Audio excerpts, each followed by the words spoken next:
Elliot wave जैसे कि मैंने आपको बताया, थोड़ा सा एक इंट्रोडक्शन दे देता हूँ, फिर शुरू करते हैं हम लोग, ठीक है। तो जैसा कि मैंने आपको बताया, ये मेनली साइकोलॉजी बेस्ड बहुत ज्यादा वेव साइकोलॉजी बेस्ड इसलिए है क्योंकि मार्केट हमेशा एक ट्रेंड में चलती है। ट्रेंड में चलती है इन सेंस, कोई भी अगर आप प्रोडक्ट लॉन्च कर रहे हैं या कोई भी कंपनी या किसी भी स्टेज में लाइफ के, हमेशा 5 पड़ाव होते हैं। अगर हम अपनी लाइफ की बात करें तो हमारी लाइफ में 5 पड़ाव हैं। जैसे कि हमारा बचपन होता है, फिर हमारी किशोरावस्था होती है, फिर हमारी युवावस्था होती है, फिर एक वो फेज आता है जब हमारी युवा अवस्था से हम वृद्धावस्था की ओर, जैसे प्रौढ़ावस्था कहते हैं, युवा अवस्था से वृद्धावस्था की ओर जा रहे होते हैं, ठीक है। और उसके बाद हमारी वृद्धावस्था आ जाती है। तो नॉर्मली इसमें क्या है, अगर मैं बात करूं तो हमारी लाइफ में भी 2 फेज ऑफ करेक्शन होते हैं। 2 फेज कौन कौन से, मे बी आप सबको पता भी होगा। एक फेज ऑफ करेक्शन होता है जब हम बाल्यावस्था से युवा अवस्था की ओर जा रहे होते हैं। मोस्टली जैसे 14 टू 20 ईयर्स की एज अगर आप मान लें, 20-21 ईयर्स, जिसमें थोड़ा माँ बाप अपने बच्चों के लिए थोड़ा ज्यादा सेंसिटिव होते हैं कि इनका ख्याल रखना पड़ेगा या इन पर थोड़ी सी नजर भी रखो, कहीं किसी गलत चीज में ना जा रहे हो। तो ये एक फेज जो होता है लाइफ का, करेक्शन फेज होता है, ठीक है। इसके बाद जो सेकेंड फेज आता है, तो ये समझिएगा इसको, क्योंकि यही चीज सेम हम अपनी इलियट वेव में अप्लाई करने जा रहे हैं, ठीक है। जन्म हुआ, जिसे हम जीरो मान लेते हैं, जस्ट पैदा हुए, कुछ भी हम बिल्कुल ब्लैंक है, कुछ हमें नहीं पता। फिर कुछ स्टेज हम चले, इसके बाद क्या आया, एक करेक्शन फेज आया, ठीक है, जिसमें हमें थोड़ा सा केयर की जरूरत होती है, हमें गाइडेंस की जरूरत होती है, या माँ बाप भी फेज में थोड़ा सा बच्चों की केयर ज्यादा करते हैं। फिर जब ये स्टेज निकलती है तो हम एक युवा अवस्था में चले जाते हैं, ठीक है। युवा अवस्था में क्या होता है, हम अपनी जिम्मेदारी खुद समझने लगते हैं, अपनी हमारी जो ग्रो होती है वो उसी फेज में होती है, हमारी शादी उसी फेज में होती है। तो लाइफ का एक बहुत बड़ा पार्ट हमारी युवा अवस्था में होता है, ठीक है। ये स्टेज भी थोड़ी बड़ी होती है, ठीक है। और सबसे मेन जो इंपॉर्टेंट डिसीजन है वो हम इसी स्टेज में लेते हैं, ठीक है। जो ये थर्ड फेज है हमारा युवा अवस्था वाला, ये बहुत इंपॉर्टेंट फेज होता है। इसके बाद क्या होता है, इसके बाद हमारी युवा अवस्था से वृद्धावस्था की तरफ हम जा रहे होते हैं। अगेन ये एक करेक्शन का फेज होता है, जिसे हम बोलते हैं कि 45 टू 50। कुछ लोगों की तो अब 40 में ही चालू हो जाता है, ठीक है, लेकिन 45 टू 50 ऐसे बोलते हैं, 50 या 55। बेसिकली कह लीजिए युवा अवस्था से जब थोड़ी थोड़ी सी बीमारियां बॉडी में बनने लगती हैं, तो इसमें भी हमें बहुत ज्यादा केयर की जरूरत होती है, ठीक है। हम यहाँ पर अपनी बहुत ज्यादा केयर करते हैं, कई लोग जो नहीं करते हैं। अब आप देखिए जैसे बीपी है, शुगर है, ये सब नॉर्मल हो गया है और मोस्टली ये उसी स्टेज में होता है, ठीक है। और भी कई ऐसी चीजें हैं जो बीमारियां हैं जो उस स्टेज में होती हैं, ठीक है। तो ये जो फेज है ये हमारा एक करेक्शन फेज कहलाता है। ये करेक्शन फेज जब खत्म हो जाता है तो हम सिंपल वृद्धावस्था की तरफ चले जाते हैं, और उसके बाद, ठीक है, सेम यही चीज मार्केट में भी होती है। अगर कोई कंपनी नई नई स्टेब्लिश हुई है तो पहले क्या करेगी, या आप समझ लीजिए एक रेस्टोरेंट से हम एग्जांपल समझ लेते हैं। अगर कोई नया रेस्टोरेंट खुला है तो सबसे पहले क्या होगा, लोग उसमें आएंगे, ठीक है। लोग आएंगे तो उसमें थोड़ी सी ग्रो होगी। फिर इसके बाद क्या होगा, वो स्टेज जब खत्म हो जाएगी उसके बाद क्या होगा, कुछ लोगों को पसंद आएगा, कुछ लोगों को नहीं पसंद आएगा। तो उसमें थोड़े से लोग हो सकता है कटना शुरू हो जाएं या उस रेस्टोरेंट में जाना बंद कर दें। तो वहां पर रेस्टोरेंट क्या करेगा, अब 2 फेज हो सकता है, या तो वो उस पर ध्यान देगा कि क्या चीज की कमी है। अगर वो ध्यान दे रहा है तो वो क्या करेगा, नए प्रोडक्ट्स डेवलप करेगा या नया खाने को और बेहतर बनाएगा, ठीक है। इनकेस नहीं दे रहा है तो फिर वो क्या होगा, बंद हो जाएगा नॉर्मली, है ना। लेकिन अगर दे रहा है तो वो जो करेक्शन फेज आया, यानी जब लोग थोड़े से कम हुए, वहां पर उसने क्या किया, अपने गोल को फिक्स किया और चीजों में करेक्शन लाना शुरू किया, मतलब सॉरी, चीजों में उसने ग्रो करना शुरू किया, या कह लीजिए कि चीजों को और अपडेट किया, ठीक है ना। उससे क्या हुआ, अगेन वेव जो हमारी लाइफ की थर्ड फेज था ना, जहां पर हम करेक्शन के बाद ग्रो किए थे, वही चीज उसके साथ भी होगी। क्या होगा, उस रेस्टोरेंट में लोग बढ़ने लगेंगे, उस रेस्टोरेंट का नाम फैलने लगेगा, ठीक है। या अगर कोई कंपनी है तो वो क्या करने लगी, ग्रो करने लगेगी। और ये जो फेज है ये एक अच्छा खासा फेज होता है, मतलब बहुत इंपॉर्टेंट फेज होता है जिसमें मोस्टली ग्रो करते हैं। फिर हो सकता है वो रेस्टोरेंट इतना नाम कमा ले, या जैसे कहते हैं ना एक ऐसी सिचुएशन आ गई जहां पर स्टेबल हो गए हैं, तो उसके बाद ग्रो के चांसेस थोड़े से कम हो जाते हैं। क्यों? क्योंकि आप ऑलरेडी पीक पर हैं। तो उस केस में क्या होगा, अब नए कस्टमर लाना थोड़ा सा मुश्किल होगा, या हो सकता है जो आप नाम कमा रहे थे और साथ में प्राइस भी बढ़ा रहे थे, अगर नाम अच्छा चल रहा है तो प्राइस भी बढ़ा रहा होगा, आपके खाने का प्राइस बढ़ रहा होगा, या रेस्टोरेंट के फूड क्वालिटी अगर बेहतर हो रही है तो बैठने की जगह या रेस्टोरेंट जो है डेकोरेशन वगैरह बढ़ रहा होगा, तो प्राइस भी साथ में बढ़ता रहता है ना। तो प्राइस बढ़ रहा होगा, लेकिन एक स्टेज पर जाकर वो क्या हो जाएगा, फिक्स हो जाएगा। मतलब आप उसके बाद सोच नहीं पाएंगे कि प्राइस बढ़ाना और बेहतर है। तब क्या होगा, कई बार चांस होता है कि लोग थोड़ा वहां पर कम जाएं, दूसरे रेस्टोरेंट ट्राई करें, क्योंकि प्राइस अच्छा खासा बढ़ गया है। जब प्राइस बढ़ जाता है तो लोग क्या होते हैं, थोड़ा सा वहां पर कम जाना प्रेफर करते हैं, दूसरे रेस्टोरेंट और सस्ते ऑप्शन ढूंढना शुरू करते हैं। तो वो भी एक करेक्शन फेज होता है, जहां पर हो सकता है अगर रेस्टोरेंट को आगे वो करना है, मूव ऑन करना है, या रेस्टोरेंट को और अभी टिके रहना है मार्केट में, तो क्या करेगा, हो सकता है वो कुछ ऑफर या डिस्काउंट देना शुरू कर दे, है ना। या हो सकता है किसी चीज में कह लीजिए प्राइस घटाएगा, चाहे वो ऑफर दे या डिस्काउंट दे, या एक के साथ एक फ्री, या कुछ भी ऐसा कर दे। ठीक है, वो कुल मिला के बात ये है कि वो उस प्रोडक्ट का प्राइस घटाएगा, चाहे वो प्रोडक्ट हो चाहे वो रेस्टोरेंट हो। फिर क्या होगा, क्योंकि वो अट्रैक्ट कर रहा है लोगों को अपने चीपर प्राइस से, तो क्या होगा, लोग वहां पर फिर जाना शुरू करेंगे। फिर फाइनली वो चला जाएगा अपने पांचवें फेज में। जैसे कि हम वृद्धाश्रम में गए थे, वो भी पांचवें फेज में आएगा। उसके बाद अगर बेटर कर रहा है तो मे बी टिकर है मार्केट में, अदरवाइज चांस होता है कि बहुत नीचे आ जाए। अब सेम यही चीज हम अप्लाई करते हैं इलियट वेव पे। ठीक है, तो इलियट वेव में भी हमारे पास 5 फेजेस होती हैं, 1 2 3 4 5। ठीक है, ये 5 वेव्स होती हैं इलियट वेव में। मुझे लगता है मेरा वीडियो हैंग कर रहा है, मैं वीडियो बंद कर देता हूँ। ठीक है, स्क्रीन आप लोग को दिख रही है ना? एक बार स्क्रीन का कंफर्म करा दीजिए। वीडियो मैंने बंद कर दिया, स्क्रीन क्लियर है ना? हाँ जी, ठीक है। तो जो 5 फेज, जैसे मार्केट में 5 फेज है या हमारी लाइफ में 5 फेज है, तो इसे भी नेचर से लिया गया है, इलियट वेव को नेचर से लिया गया है। तो ऐसा मानते हैं कि मार्केट में भी 5 फेज होते हैं, 1 2 3 4 5, जिसमें मार्केट ग्रो करती है। ठीक है, और साथ में 3 फेज और इसमें ऐड किए हैं, जिसे बोलते हैं करेक्शन।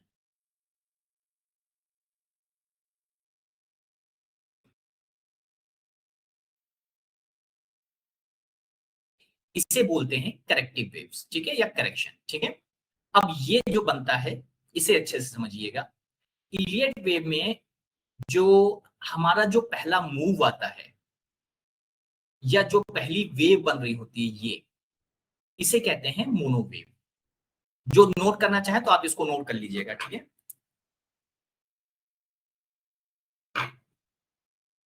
ये जो एक सिंगल वेव है, ये वेव कहलाती है मोनो वेव। ठीक है, मोनो वेव कब तक मोनो वेव रहेगी, इसे हम तब तक ही एक वेव काउंट करेंगे। यानी जो मोनो वेव है, इसके जो नीचे का पॉइंट है, ये जो पॉइंट है, ये कहलाता है पॉइंट 0, और ये जो वेव है ये कहलाती है वेव 1।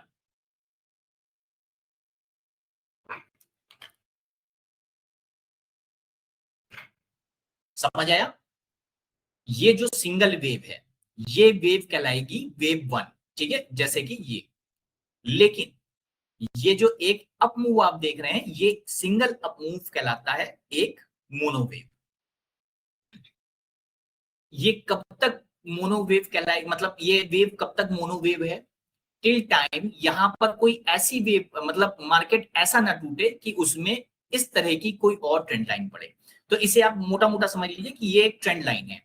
ये मोनोवेव कब तक कहलाएगी, जब तक हम कोई भी ट्रेंड लाइन सीधी ऊपर की तरफ खींच पा रहे हैं। यानी कि जरूरी नहीं कि सीधी ऊपर ही खींचे, ऊपर खींचे या नीचे खींचे, मतलब मार्केट चाहे अपवर्ड हो चाहे डाउनवर्ड हो, लेकिन till time we can draw a trend line upward और downward, that is called monowave. Okay, तो यहां पर जब तक हमारे पास कोई ऐसी लाइन नहीं आती कि वो डाउनवर्ड मूव करे, तब तक ये सिंगल मोनोवेव काउंट होगी। फिर अगर ये डाउनवर्ड जा रही है तो ये क्या होगी, ये दूसरी मोनोवेव होगी, या इसे कहेंगे wave 2, which is this one. Okay, so this is called wave 1. Till time we are putting trend line upward, this is called wave 1. This is for uptrend. Okay, if that is, if we will consider downtrend, then then wave should go downwards. Okay, so currently we are talking about upward. तो अभी हम upward की तरफ, यानी market जब up जा रहा है तब की तरफ हम काउंट कर रहे हैं। तो सिंगल वेव, मोनो वेव, ठीक है। मार्केट में हमें कोई ऐसी ट्रेंड लाइन मिली कि नीचे की तरफ गया मार्केट, तो ये क्या कहलाएगी, डाउनवर्ड्स, ठीक है, ये सेकंड मोनो वेव है। वैसे ही दोबारा से अगर कोई मार्केट ऊपर जा रही है तो ये क्या कहलाएगी, थर्ड मोनो वेव, ठीक है, या कह सकते हैं कि ये कहलाएगी वेव 3।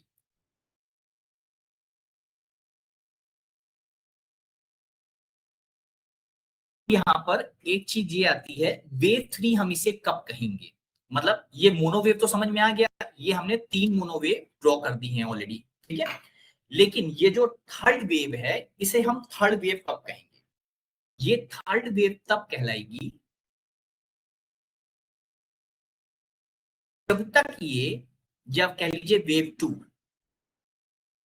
इसको क्रॉस ना कर जाए। जो वेव 1 का हाई है, जब तक वेव 2 इसको क्रॉस ना कर जाए। अगर मैं इसको वेव 1 कंसीडर मान देता हूं, मार्क कर देता हूं, so when this will called wave 3, this will called wave 3 when this will cross this upward, thus second upward direction wave will cross the high of the wave 1.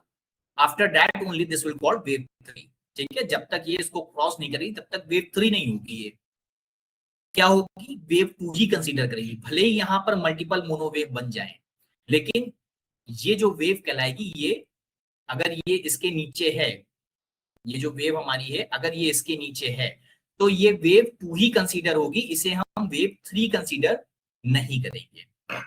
Wave 3 कब consider करेंगे, जब ये इसको cross करे, ठीक है। फिर same यहां पर एक और मोनोवेव, तो इस तरह से 5 मोनोवेव का एक सेट होता है, ठीक है। वेव 5 में ऐसी कोई कंडीशन नहीं है, क्योंकि वेव 5 कभी कभी फेलियर भी हो जाती है। तो अच्छी मोनोवेव वही है जब ये इसको क्रॉस कर जाए, रूल वही है। लेकिन इलियट वेव में जो रूल हैं वो फिक्स हैं, लेकिन बहुत सारी गाइडलाइंस भी हैं, ठीक है। खासकर इंपल्स हैं, जो इंपल्स हैं वो रूल बेस है। मैं इसको लिख देता हूं यहां पर। अच्छा, अभी मैं पहले आपको बता देता हूं कि इंपल्स और करेक्टिव क्या है, ठीक है। तो अभी अभी इसको खत्म कर लेते हैं, फिर मैं पहले आपको बताता हूं इंपल्स और करेक्शन क्या है, ठीक है। तो ये वेव 3 और ये वेव 4 एंड वेव 5, ठीक, जैसे ये स्ट्रक्चर बना हुआ है। जब मार्केट वेव 5 में आ जाती है, यानी 5 वेव जब बन जाती है, ये रूल के हिसाब से बता रहा हूं, ठीक है। गाइडलाइंस अलग हैं, गाइडलाइंस को हम यहाँ पर डिस्कस नहीं करेंगे, ठीक है। ये रूल्स के हिसाब से है, ठीक है, क्योंकि अभी आप लोग बहुत सारे लोग फ्रेशर हैं, तो जो फ्रेशर हैं उनके लिए टफ हो जाएगा एकदम से। तो ये जो हमारी है, ये रूल के हिसाब से 5 वेव बनना इलियट वेव में रूल है, ठीक है। इसके बाद क्या होता है, मार्केट में एक करेक्शन फेज आता है। हमेशा ही जब 5 वेव्स कंप्लीट हो जाएंगी तो एक करेक्शन आएगा। करेक्शन क्या कहलाएगा, करेक्शन हमारा कहलाएगा जो मतलब करेक्शन का मतलब, जैसे मार्केट अप गई तो वो थोड़ा सा करेक्ट होगी, मार्केट नीचे आएगी, तो वो कहलाता है करेक्शन, ठीक है। तो ये जो करेक्शन है, ये कितने फेज में आएगा, ये भी 3 फेज में आएगा।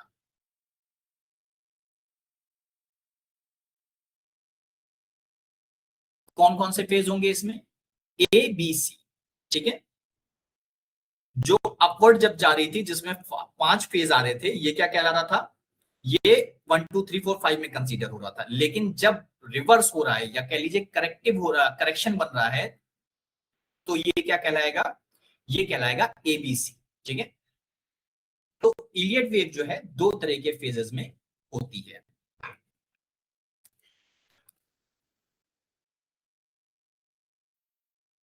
पहला क्या है?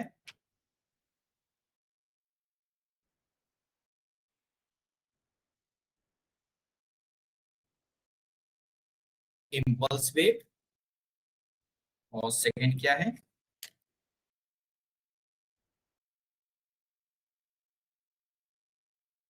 Corrective wave. ठीक है, ये दो तरह की वेव्स होती हैं। इम्पल्स वेव क्या होगी? इम्पल्स वेव जिसमें हमारे 5 मूव्स आए। ठीक है,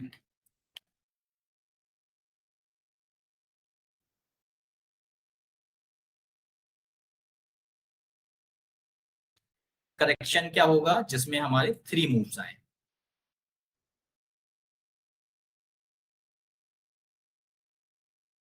इम्पल्स जिसमें 5 मूव्स आ रहे हैं, करेक्शन जिसमें 3 मूव्स आ रहे हैं। अब जैसे मैंने ये अपवर्ड की आपको बताया, वैसे ही इम्पल्स डाउन साइड में भी बन सकती है। जरूरी नहीं कि सिर्फ अपवर्ड बने। और ऐसे केस में अगर मार्केट यहां से रिवर्ट लेता है, यानी कि अगर डाउन साइड कोई इम्पल्स बन रहा है, इसको हम अभी चार्ट पे भी समझेंगे। ठीक है, अगर यहां से कोई डाउन साइड वेव बन रही है जिसमें 5 मूव्स आ रहे हैं, तो जब मार्केट अप जाएगी तो वो क्या होगा? इसमें जो करेक्शन आएगा ये कहलाएगा मतलब ये कहलाएगा करेक्शन, या ए बी सी में इसको हम काउंट करेंगे। ठीक है, तो जैसे मार्केट अप के लिए था, सेम वही मार्केट डाउन के लिए है।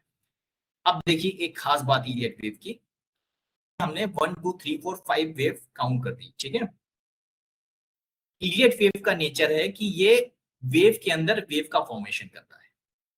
अब वेव के अंदर वेव का फॉर्मेशन क्या है? अगर मैं यहां से एक ट्रेंड लाइन डाउन ड्रॉ करूं, तो ये भी तो हमारा एक स्ट्रेट ट्रेंड लाइन बन रहा है। ये तो हम सबको पता है कि मार्केट कभी ऐसे स्ट्रेट नहीं जाता। मार्केट हमेशा कौन से उसमें जाता है? जिगजैग में जाता है।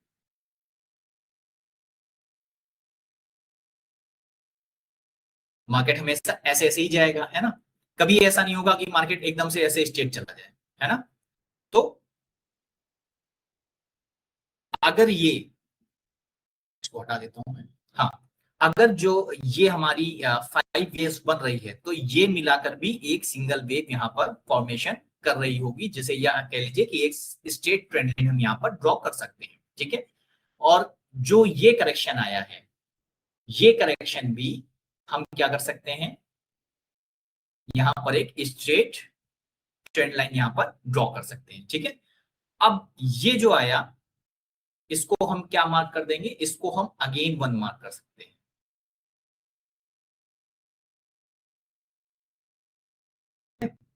इसे हम अगेन 1 मार्क कर सकते हैं। और ये जो ट्रेंड लाइन डाली, इसे हम क्या मार्क कर सकते हैं? इसे हम 2 मार्क कर सकते हैं।